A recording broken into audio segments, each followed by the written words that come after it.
اگر کوئی شخص جنت میں چلا جائے لیکن اس کے ماں باپ یا اس کی اولاد مشرک ہوں تو وہ جہنم میں ہی جائیں گے، کیونکہ شرک معاف نہیں ہوگا۔ تو پھر ایسے حالات میں کوئی شخص جنت میں کیسے خوش رہ سکتا ہے؟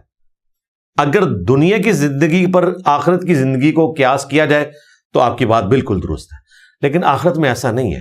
دنیا میں تو کئی ایسی چیزیں ہیں جو آپ نہیں کر سکتے، وہ اللہ ہی جنت میں آپ سے کروا سکتا ہے، جس کا واضح ثبوت سورۃ الحجر کی آیت نمبر 47 ہے کہ اللہ تعالیٰ اہل ایمان کے دلوں میں جو ایک دوسرے کے بارے میں میل آ جاتا ہے، غل، وہ نکال دے گا اور وہ جنت میں آمنے سامنے تختوں پر بیٹھے ہوئے ہوں گے۔ اب یہ آیت اس بات کا ثبوت ہے کہ اہل ایمان دونوں جنت میں جانے والے، ان کے ساتھ بھی ایسا معاملہ ہو سکتا ہے کہ وہ آپس میں ایک دوسرے کے بارے میں میل رکھتے ہوں، اور وہ میل وہ خود نہیں نکال سکتے، اللہ تعالیٰ نکال دے گا۔ اب آپ کہیں گے جی دنیا میں تو میں اس کی شکل بھی نہیں دیکھنا چاہتا تھا، میں تو اس کے سلام کا جواب بھی نہیں دیتا تھا، اب جنت میں اس کو کیسے دیکھوں گا؟ واقعتاً ایسا نہیں ہوگا،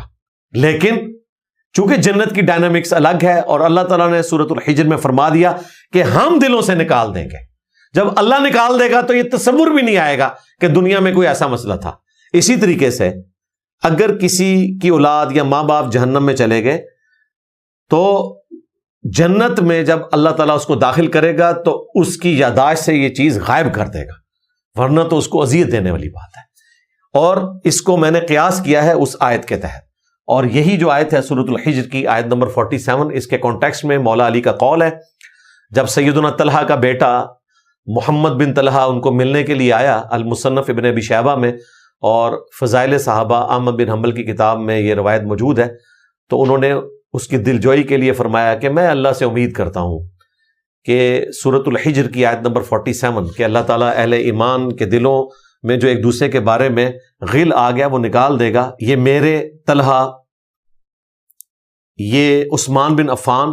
طلحہ اور زبیر کے بارے میں ہے کہ اللہ تعالیٰ ہمارے دلوں میں جو ایک دوسرے کے بارے میں غل آ گیا اس کو نکال دے گا، اور ہم جنت میں آمنے سامنے بیٹھے ہوں گے